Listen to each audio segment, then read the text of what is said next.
Hak kanak-kanak tanpa kewarganegaraan di Malaysia. Isu dan cabaran dalam akses pendidikan. Bayangkan anda dilahirkan di bumi ini tetapi tidak diiktiraf oleh negara.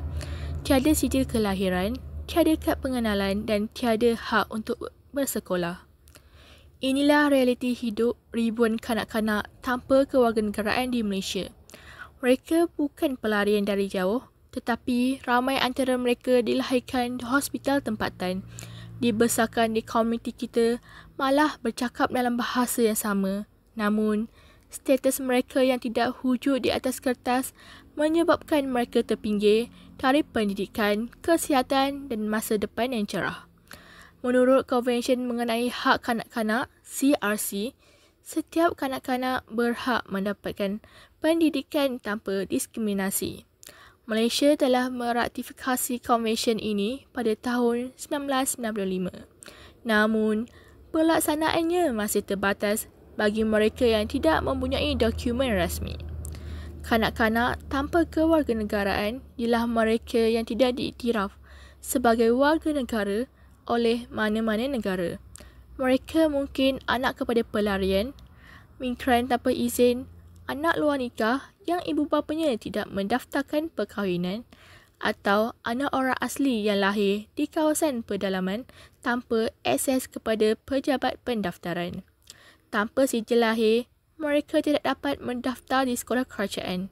Akibatnya, mereka terpinggir daripada sistem pendidikan formal, sesuatu yang sepatutnya menjadi hak asas, bukan keistimewaan. Cabaran utama bermula seawal usia 7 tahun, apabila mereka sepatutnya memasuki tahun 1. Tapi, tanpa dokumen pengenalan, pintu sekolah tertutup rapat.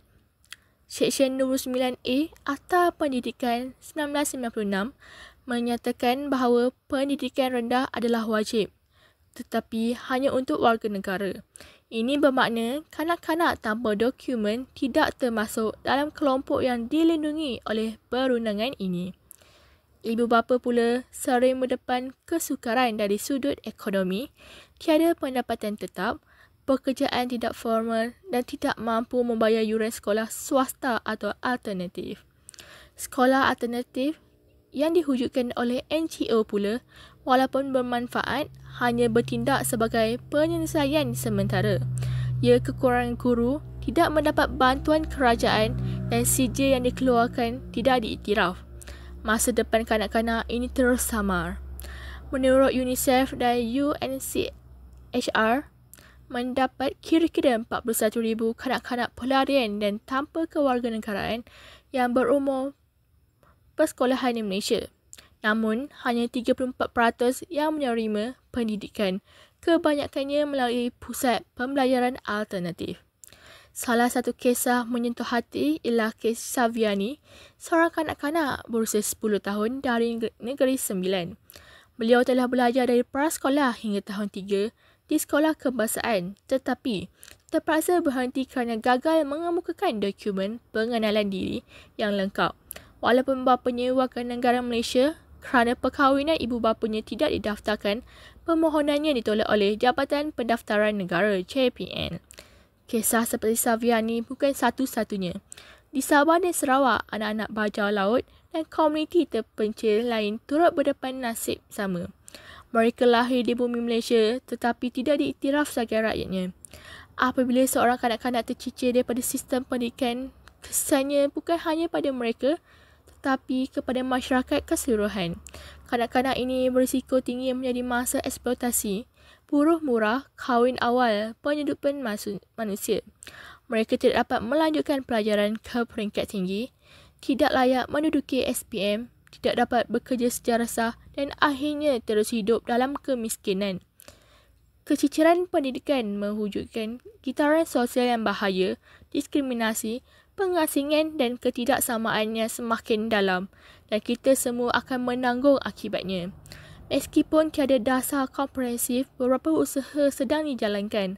Program Mekar oleh Jabatan Pendaftaran Negara JPN membawa pendaftaran bergerak ke kawasan pedalaman tetapi hanya bersifat berkala dan tidak konsisten. NGO seperti Dignity for Children Foundation dan Borneo Comrade mewujudkan pusat pembelajaran komuniti. Namun, mereka menghadapi kekurangan kewangan, sumber manusia dan pengiktirafan. Antara cadangan penyelesaian ialah mengiktiraf pendidikan alternatif sebagai laluan rasmi dan kurikulum asas yang diterima kerajaan. Pengenalan kad identiti sementara untuk tujuan pendidikan membolehkan pelajar mendaftar tanpa diskriminasi. Pemberian kewarganegaraan bersyarat kepada bayi yang lahir di hospital Malaysia walaupun ibu bapanya tidak berdokumen. Kontrak pendidikan di mana pelajar sekolah alternatif diberikan latihan dan peluang kerja dalam komuniti selepas tamat belajar. Pendekatan ini memerlukan kerjasama pelbagai pihak, kerajaan, NGO, masyarakat sivil dan komuniti antarabangsa. Pendidikan bukan soal dokumen, ia soal masa hadapan. Kanak-kanak tidak memilih untuk dilahirkan tanpa status. Mereka tidak bersalah, tetapi mereka yang menanggung akibat sistem yang tidak inklusif. Kita perlu mengubah dari sistem yang meminggirkan kepada sistem yang merangkul. Dari sikap itu bukan tanggungjawab kita kepada apa yang kita boleh bantu. Kerana pendidikan bukan hak istimewa, ia adalah hak setiap insan. Jangan biarkan mereka terus dilupakan.